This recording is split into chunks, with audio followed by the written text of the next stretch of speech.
Hi, I'm Mena and I work in our enquiries team here at Brighton. I wanted to give you some tips if you're thinking about applying through clearing this year. In our call centre, there are lots of friendly students and staff taking calls, so you can be rest assured that you will be supported through the process.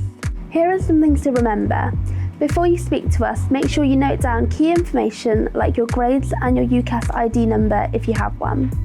Essentially, in a clearing call, you want to establish, are there any places on the course that I want to study? And can I get an offer with my grades? Hopefully, the answer to both of these will be yes, and we can give you a verbal offer straight away. If your course requires an interview or portfolio, you will be invited to an online interview or to send us your portfolio. If there are no places on your chosen course or you don't meet the requirements, then it is good to look at alternative options.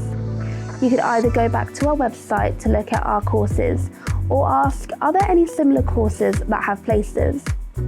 Once you have been made an offer, you will receive an email with your offer details, which includes a deadline and details of how to accept your offer.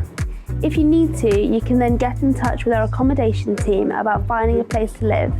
You can then think about organising your finances, applying for your student loan and Brighton Boost, our financial support package. Look forward to speaking with you soon.